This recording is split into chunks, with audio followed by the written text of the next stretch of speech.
Welcome back to AutoChimp Electronics, guys. So today we're going to be showing you how to do the installation of the multi-camera kit in the Toyota Land Cruiser Prado. This is the 150 series from 2020 onwards. Anything with this style of dash or stereo, this kit's going to work for. Really easy, plug and play. It will allow you to run the reverse camera anytime while driving, even when moving forward, so you can see behind you, but it will also allow you to run up to 3 extra cameras on the factory screen. This is particularly good on this model because you can't change this style of stereo very easily, and in fact it's quite expensive to do. So this will allow you to run all those videos and cameras from trailers, caravans, front cameras to side cameras on that factory screen.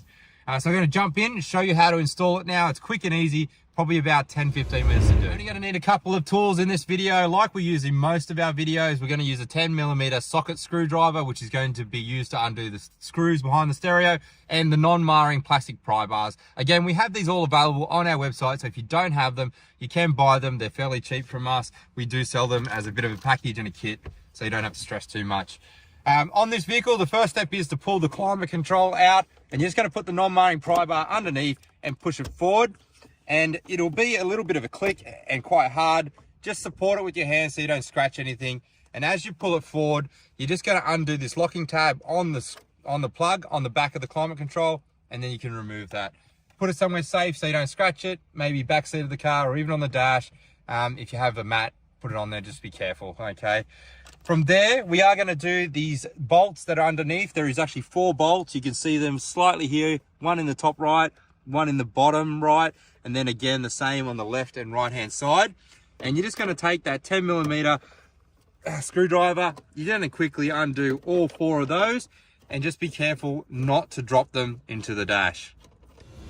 Next step, guys, is to get a cloth or something soft just to put on the center console here. That is purely so you don't scratch anything.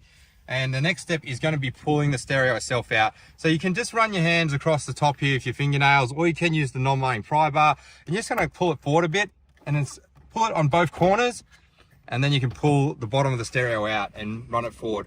The reason the mat's there is just so you can stabilize it. And like all the other modern vehicles or modern Toyotas that we've been doing, it's just these 2 plugs here, the main power plug and the one next to it. So closest to the driver's side, the 2 white ones, we're just going to unplug them. These have little locking tabs. You just press them on top and pull them out. And that's where our T-harness is going to plug into. And I'm going to grab the T-harness now and show you. Okay, so this is the 2020 T-harness, which suits a variety of vehicles or most of the modern Toyotas. It's really simple and straightforward. You can't get anything wrong. There is only 2 plugs that go into the back of the radio. The 2 we just unclipped. So you undo the harness. It's going to open up like this. You do have the 2 T-piece harnesses or Y pieces.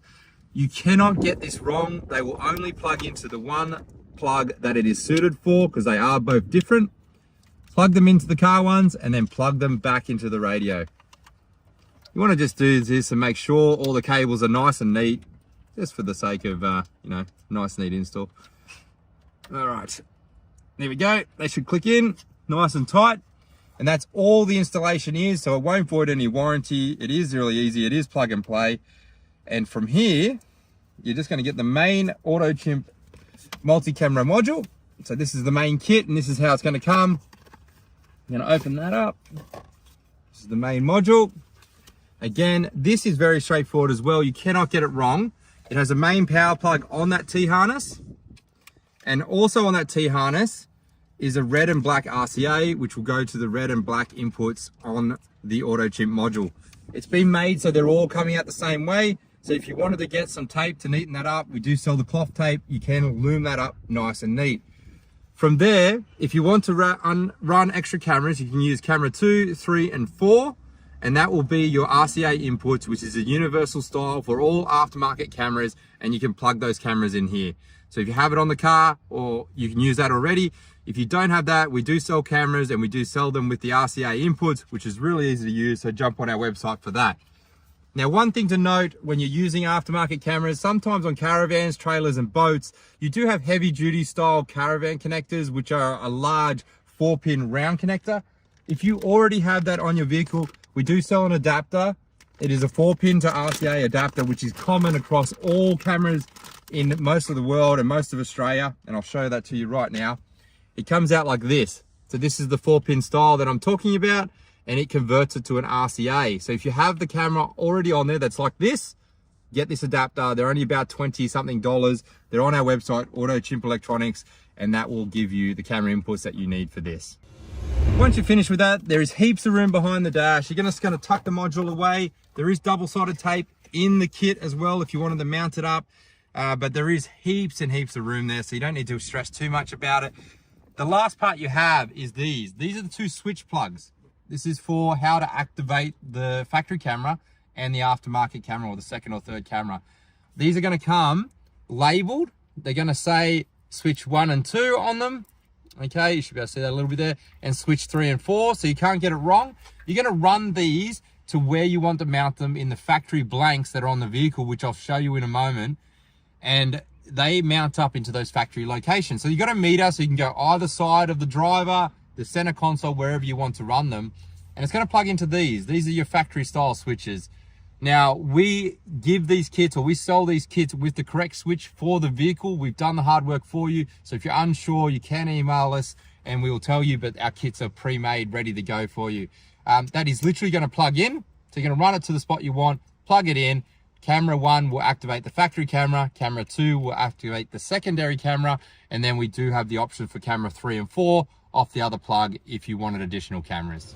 Okay guys, so I'm going to show you how to mount these camera switches depending on the style that you have. You can go for the 22mm switches, but they're only going to be a single button switch. So if you wanted to turn on the factory camera and a secondary camera, you would have to take up 2 spots. Now you couldn't do that here, but in the center console you could.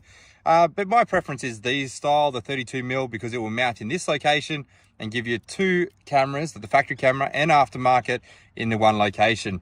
So on these Prados, this whole section is quite easy to remove. So I find it nice to actually put the non-mounting pry bar in, prop that forward. Then you can run the wires from behind the dash into this location quite easily. So we would generally, we're not going to show you on this car, we're not going to do it to waste time, but you would run that behind the dash and come out of there. From there, you can actually just pop these forward. You actually just push these little locking tabs and push it from the back and they come out. Very easy to do. And then if you wanted to mount the switch, it would plug in and mount in like that. Okay, so we've just put all the module in, guys, and we're just going to show you how it operates. So camera 1 will actually turn on the factory camera. So if you're driving forward and you've got passengers in the back, it will allow you to see behind you, and it also allow you to check up on your trailer, you know, caravan, etc., anything that you're towing. And then camera 2 will operate any aftermarket or secondary camera that you put on the vehicle, whether that be on the back of your caravan, back of your trailer, whatever you want. It could be a front camera, and you can even add camera 3 and 4 if you wanted to run all those cameras. Now, the cool thing about this is it will not operate your reverse lights while driving, so you can use it while driving around during the day.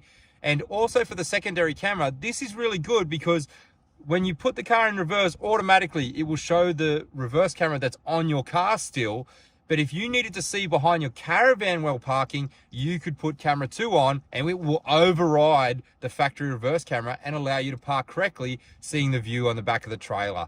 So that's why these kits are really, really cool. Those of you out there that just want the camera on activation kit, we do sell a separate kit that is just camera on. No additional cameras, but just turns the factory reverse camera on while driving. It is a trimmed down version of our multi-camera kit and a little bit cheaper for those guys out there that just want that feature.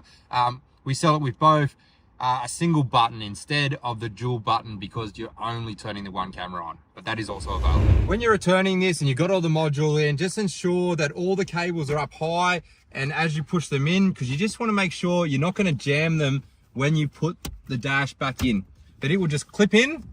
And then you check underneath to make sure there's no wires behind the bolts that you're actually going to do up, okay? And then literally just put the 4 bolts back in, plug in the aftermarket, or sorry, the climate control, plug it in, push it in, and the job's complete.